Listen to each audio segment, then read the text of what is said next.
ሰላም እንዴት ናችሁ? ስንቶቻችንን በቴሌብር አካውንታችን ላይ ሆነን ምንም ባንክ መሄድ ሳይጠበቅብን አካውንት መክፈት ሳይጠበቅብን ቴሌብራችን ላይ ብቻ ሆነን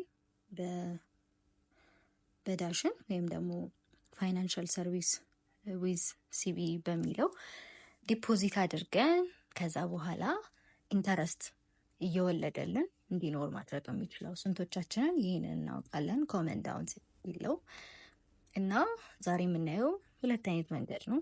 ሁለቱ ምንድን ነው? አንደኛው በዳሽን ነው፣ ፋይናንሻል ሰርቪስ ዊዝ ዳሽን።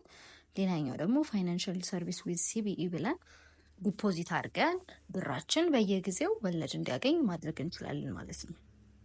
ዛሬ የምናየው የፋይናንሻል የዳሽንን ነው ማለት ነው። ስለዚህ ዳሽን ጋር እንገባና ለምሳሌ ማይክሮ ክሬዲት አለ። ይሄ ብድር የምናገኝበት ነው። ማይክሮ ሴቪንግ ደግሞ ሴቭ የምናደርግበት፣ ለኪሴ ደግሞ አለን ማለት ነው። ስለዚህ ዛሬ የምናየው ሴቭ የምናደርግበት ነው ማለት ነው። ስለዚህ ኢት ሃዝ ላይክ 7% ወለድ አለው ማለት ነው። ስለዚህ ክሊክ ስናደርግ እዚህ ጋር እንደምታዩት አሁን ለምሳሌ እኔ ያስቀመጥኩት አለ እስካሁን ያገኘሁት 874 ብር ይላል። ቶታል ጌኔ ነው። ስለዚህ በየቀኑ የማገኘው ዲፖዚት ያደረጉት በየቀን ኢንተረስት ሬቲንግ እዚህ ጋር ያስቀምጣል ማለት ነው። ስለዚህ እዚህ ጋር ማስቀመጥ ስንፈልግ ዲፖዚት እንላለን።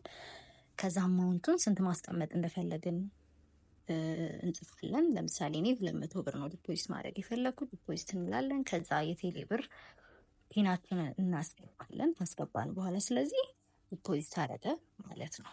ስለዚህ በዚህ መንገድ ሁላችንም ቴሌ ብራችንን ኖት ኦንሊ ለትራንዛክሽን ብቻ ሳይሆን ዲፖዚት አድርገን እንደ ማንኛውም ባንክ ወለድ እንደሚወልደው ቴሌ ብራችንም ላይ ዲፖዚት አድርገን ወይ በሲቢ ወይ በዳሽን ከሁለቱ አንዱን መርጠን ዲፖዚት አድርገን ወለድ በየቀኑ ማግኘት እንችላለን ማለት ነው።